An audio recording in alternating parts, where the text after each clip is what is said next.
بسم الله الرحمن الرحيم. الحمد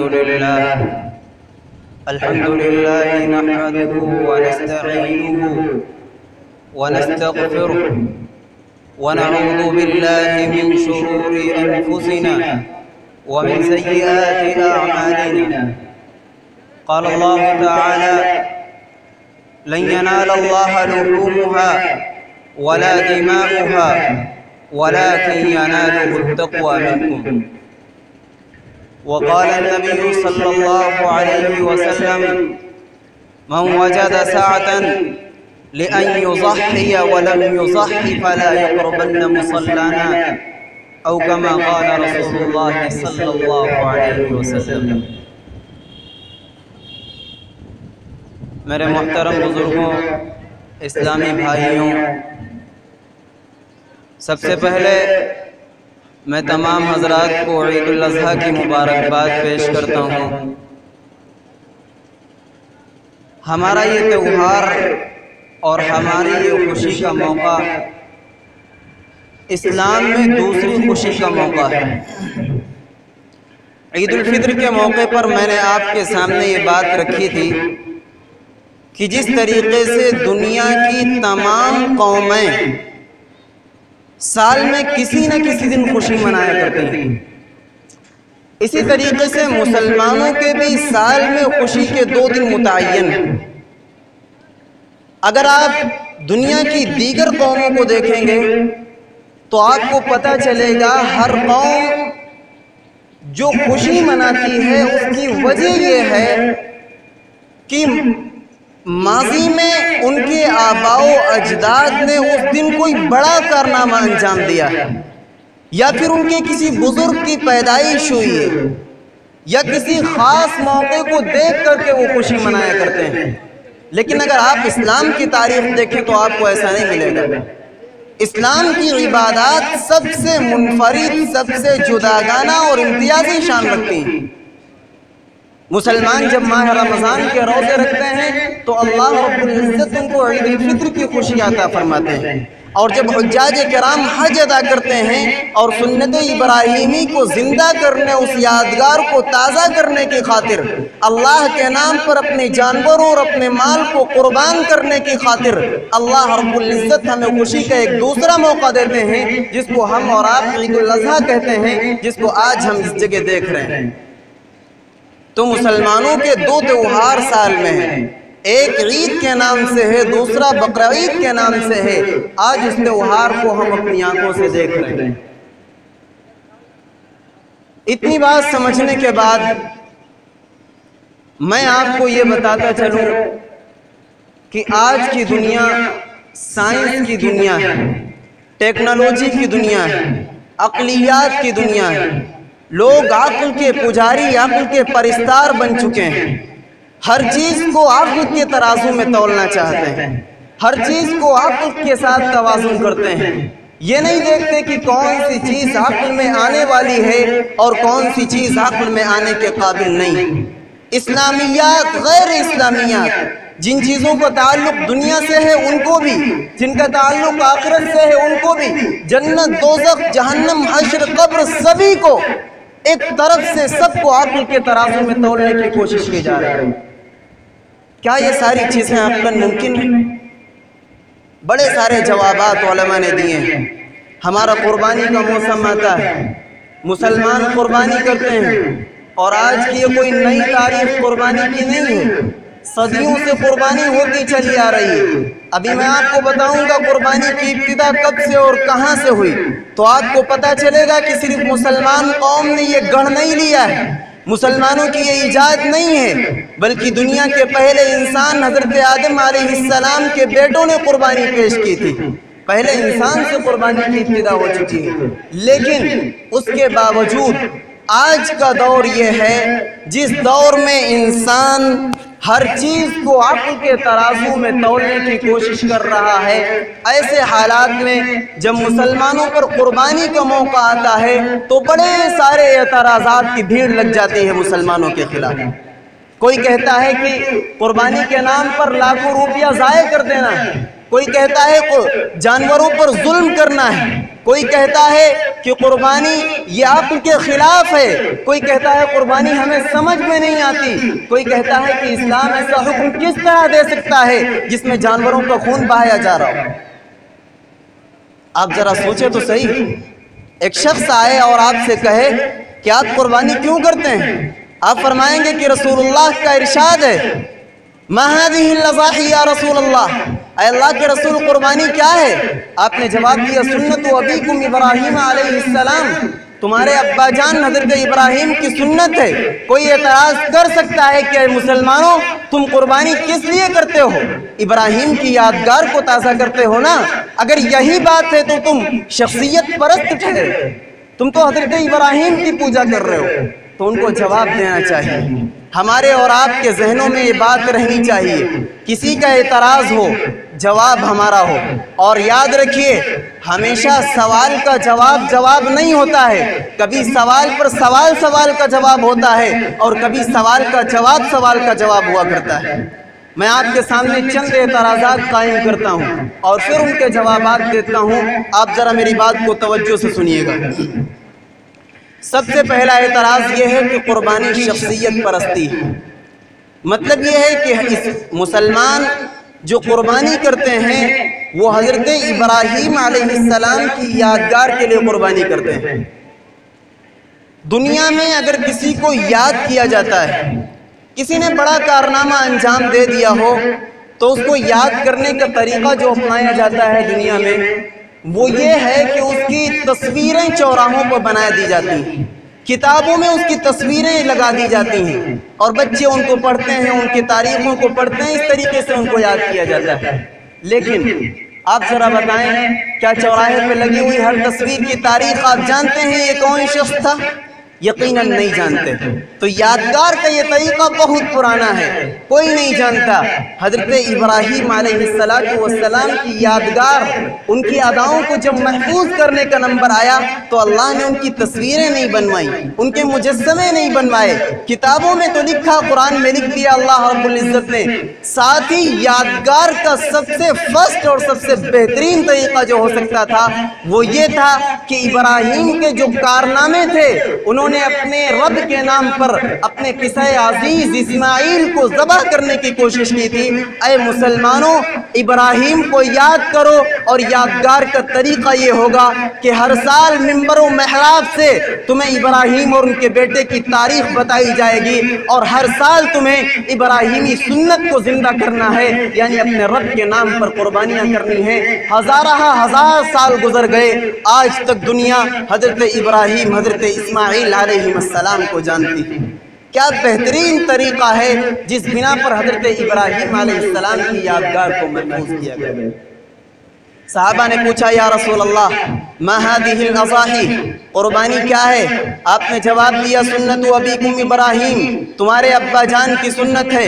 مسلمانوں ذرا سوچو، اگر ابراہیم علیہ السلام کی سنت کو ہم زندہ کرتے ہیں، ابراہیم علیہ السلام کو دیکھ کر کے قربانی کرتے ہیں تو کیا بڑا کمال کر دیا، اس میں تو شخصیت پرستی ہے، کون سا انتظام، کون سا امتیاز تم نے کر دیا ہے۔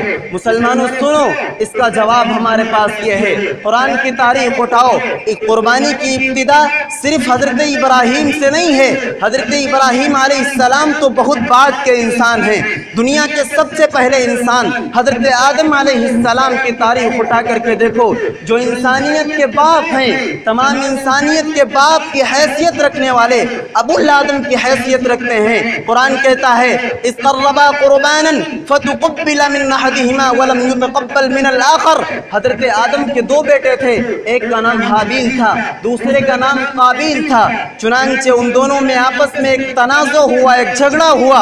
اللہ کی جانب سے حکم آیا کہ حابیل اور قابیل سے کہو کہ رب کے نام پہ قربانیاں پیش کریں، چنانچہ دونوں نے قربانی پیش کی۔ حابیل کی قربانی کو قبول کر لیا گیا، قابیل کی قربانی کو اللہ نے رد کر دیا۔ اور اس دور میں طریقہ یہ ہوا کرتا تھا قربانی کی قبولیت کا، جب کوئی شخص قربانی کرتا تو وہ اپنی قربانی کے مال کو